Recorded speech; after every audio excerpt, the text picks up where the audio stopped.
All right, guys, I hope you guys are doing well at home. Hopefully last week went well for you guys doing those just worksheet type stuff.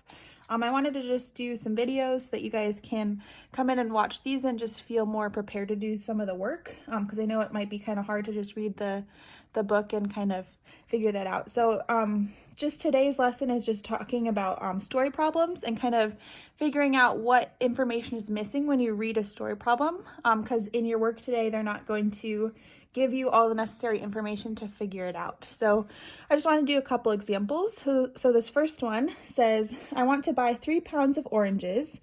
How much will all 3 pounds cost? So in order to figure out what information is missing, you want to first look at the question and figure out, okay, you're trying to figure out how much will all 3 pounds cost. So in order to know that, I need to know how much 1 pound costs, right?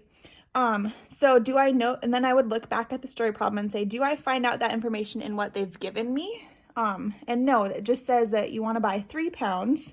So it gives you the total amount of pounds that you're trying to figure out, but it does not tell you how much 1 pound would cost.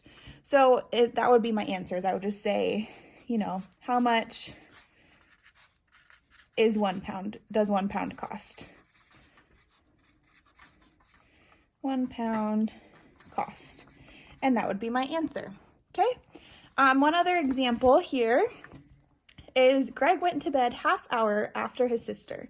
What time did Greg go to bed? So again, I would start by looking at that question of what you're trying to figure out. So what time did Greg go to bed? Okay, I need to figure out that. Looking back at the information that's been given to me, I know he went to bed a half hour after his sister, but it doesn't tell me what time his sister went to bed.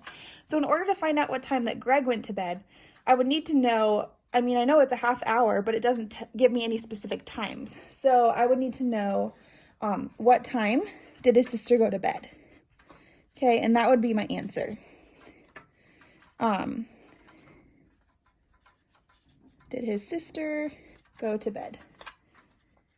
Okay, so again, your answers for this would just be kind of like questions, or it would be just a statement about the information that's missing from your problem. Okay, so that's all you're doing. It's really not too tricky, but again, I would just suggest looking at that question of what the question is asking, what you're trying to figure out, and then seeing what the story problem gives you. Okay.